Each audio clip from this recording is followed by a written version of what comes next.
Will this end up being the summer of love, like the summer of 2020 before the last election? Or is that out of our way? Interestingly, what's happened with the college protests is that we've discovered that the establishment isn't always invisible if you're willing to look at what's going on. Recent Palestinian protests and how they've played out showed open conflict within the establishment. And we also got to watch conflict resolution occur in real time. One important item that was illustrated was that despite some unknown levels of manipulation, elections are still important to the establishment.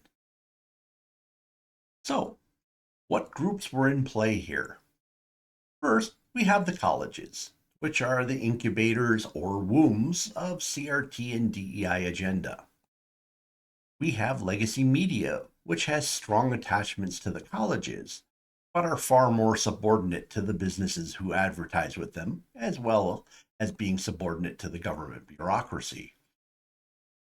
We have the government bureaucracy, which is strongly supportive of the current administration. And we have, as adjunct organizations, the UAW, which didn't participate with this, but is an important part of this issue that led media to flip-flopping from supporting the protests to ridiculing them. We have three critical voting blocs, all of whom are in or disproportionately impacting Michigan. We have the automakers, Arab Americans, and Jewish Americans.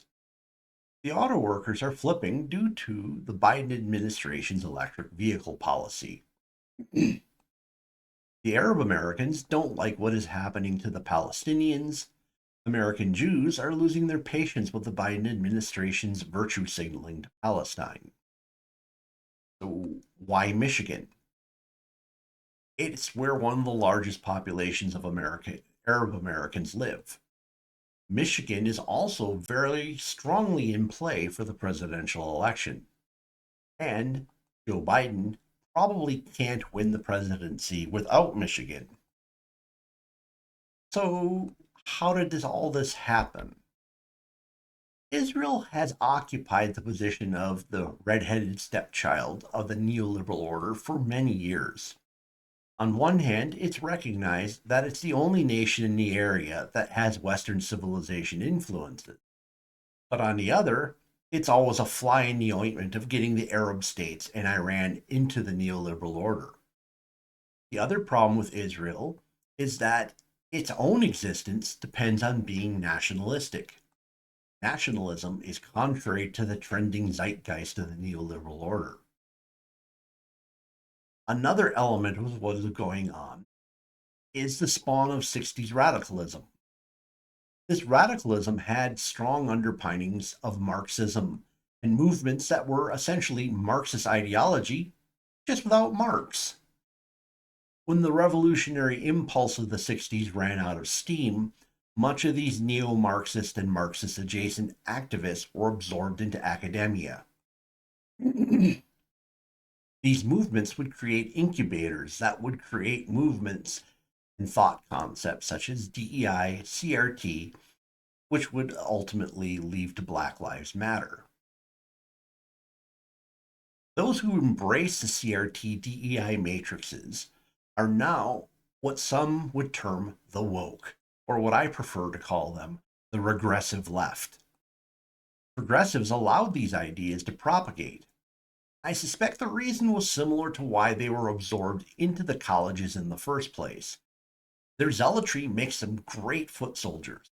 Their lack of coherent ideology makes them easy to toss under the bus when their usefulness wears out. CRT and DEI are irrational worldviews that look at the world through an Americanized lens and then tries to create a permanent order of redress upon the entire world. White Christian males are at the top of the pecking order in this system as past and present oppressors.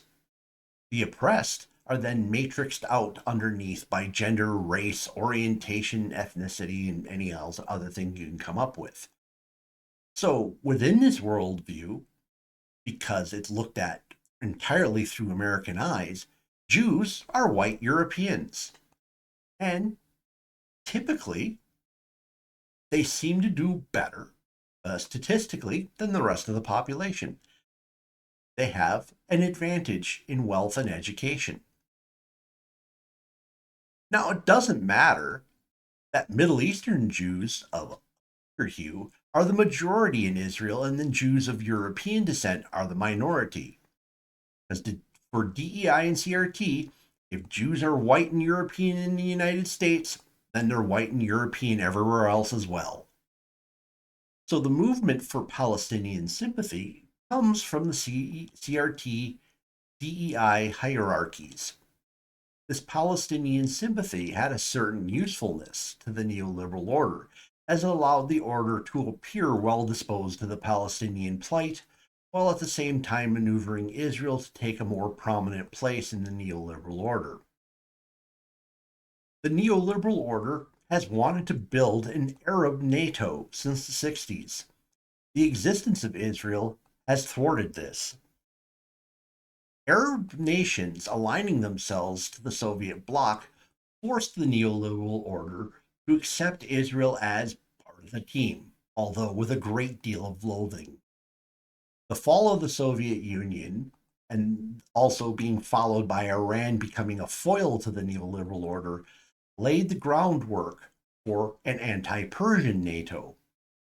The Trump administration laid the groundwork for creating an Israeli-Arab treaties, allowing normalization with the goal of creating a military alliance. During the Trump administration, the regressive left, with full support of the progressive establishment, launched nationwide protests in most of the large American cities. The local organizations had goals in mind and concessions they wanted. The protests were allowed to roll on throughout Trump's term in office in order to create general demoralization in the population. Most voters don't look at complex causes. They note that a bad thing is happening that they don't like, and they blame it on the current administration. The incumbent then loses support. The timing of the October Hamas attacks on Israel were no coincidence. The paperwork, we say it was no random coincidence. It was coincidental in other ways. The paperwork of the Arab-Israeli alliance was about to be signed. Arab governments care little for Palestinians. However, many average citizens in Arab countries do. If the Arab-Israeli alliance were finalized, the Palestinians would probably fade from the memory of all Arabs over time. The Hamas attack had the sole purpose of forcing Israel to overreact, thus reawakening anti-Israeli fervor in the common Arab, which then forces their governments to delay the signing of the diplomatic paperwork. This put the Biden administration into a bind. They wanted the fighting to end immediately so that the alliance talks between the Arab states and Israel could restart. However, they can't fully expect Israel to just shrug off an attack of this nature. Their goal was to guide Israel to a sweet spot, to where Israel could attack enough to save face while shutting down the war as soon as possible to get diplomacy back on track. The regressive left in the colleges sensed how precarious the position of the Biden administration was. The regressive left wants a form of world order, but is not in alignment with the neoliberal order. They don't understand and are probably oblivious to the diplomatic work being done to create an Israeli-Arab alliance. Due to CRT DEI dogma, they hope to extract concessions for Palestine. They assume that if they triggered nationwide protests, it would force the Biden administration to offer concessions in order to end the protest well before we get too close to the election. Legacy media and American colleges are both critical elements of the establishment. Initially, during the protests, they symbiotically worked with each other. The colleges protested, the media amplified, the protest spread. This amplification also agitated Arab Americans, who, as mentioned before, are a major voting bloc in Michigan. This caused some really, truly awkward reactions from the Biden administration, where they were attempting to get bills passed to pay money to both Israel and the Palestinians in Gaza while the war was still in progress. The combination of executive branch fence sitting and increasingly violent actions from the college protests began causing leftist Jews to openly break with the administration. Now, a quick aside is probably in order here because whenever you talk about Israel, people make wild assumptions. My personal views of the the Israeli-Palestinian conflict are such. Both sides have done bad things from past to present. Both sides exist. Both sides are there in Israel. Both sides have a right to exist. Both sides see the legitimacy of the other side as an existential threat. The Palestinian side is the weaker side. They can only make gains by compromising, which they refuse to do. Alternately, they demand that Israel be magnanimous, which Israel refuses to do. In short, nobody can fix this. So we have an open situation where the regressive left, colleges, and legacy media were in open conflict with the progressive establishment. If this had continued, it would have alienated both American Arabs and American Jews. The general unrest would have eroded the morale of the American center. In short, this was deliberately an attack on Biden's reelection campaign. The progressive establishment decided that enough was enough. Suddenly, legacy media turned on the protesters. Instead of depicting them as noble protesters for a valiant cause, suddenly we see them interviewing whiny protest leaders 2 hours into voluntary hunger strikes, screaming that their human rights were being violated because they weren't being allowed access to DoorDash vegan, cruelty free soy patties. In short, the media made them look ridiculous. The police began moving in and breaking up the protests. And the media has gone so far as to point out that many of the people being arrested are outside agitators who aren't college students at all. Where have you possibly heard that before? At this point, the goal of the Biden administration is to wind all this down and hope most people have forgot this happened, especially by the time voting starts. Somewhat ironically, Republicans were fundamental in helping end the protests. Protests that were actually beneficial to the Republicans in terms of electoral success. And it's twofold in terms of looking at why the Republicans would do this. First, most Republicans play by the rules of political etiquette. Egging on a protest is bad form to them. Second, many Republicans are members of the progressive establishment. They are just as interested in seeing a culmination of an Arab-Israeli military alliance on behalf of the neoliberal order just as much as Democratic progressives are. So we got some takeaways. I'm thinking there probably won't be another summer of love like 2020. I think we will see any new protests broken up fairly quickly, with maybe the exception of protests in the very deep blue areas where some of the places have had continuing protests that have never ended, like Portland. We also found that the woke regressive left is subservient to the progressive establishment. It only performs actions that it's allowed to, actions that the establishment deems beneficial. Now, I'm not saying they like this or take marching orders. I'm just saying is they're not in the driver's seat based on what we're seeing here. This kind of indicates that the colleges have become slightly untethered from the establishment. They acted in a way that the establishment didn't want them to and forced the establishment to act, telling me that there is a disconnect. How bad or big it is, we don't know.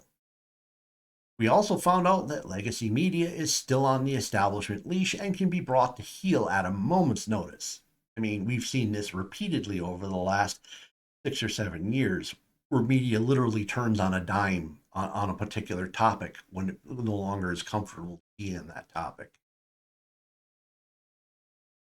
We also see that the neoliberal order is retooling for version 3.0, as evidenced by their desire to bring a Middle Eastern alliance online.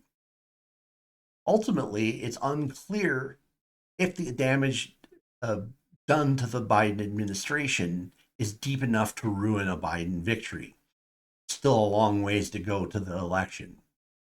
We also learned that non-establishment Republicans may have missed an opportunity by helping bring this mess to a close too quickly. And I think, interestingly, the elections aren't a complete fraud. This whole exchange indicates that there are elements of this election that the establishment views must be won legitimately. So in the comments below, what do you think? Are we in for another summer of love, or do you think this is being shut down? Do you agree with my assessment that essentially this shows there is some level of legitimacy to the elections as far as the establishment is concerned? And any other thoughts you might have on the topic. Please smash the like button. If the YouTube algorithm brought you here and you're not a regular subscriber, please look at my other titles, consider subscribing. And also, if you know anyone who might find this interesting, please share it with them. Thank you for spending time with me this evening. Hope to see you in again a future video.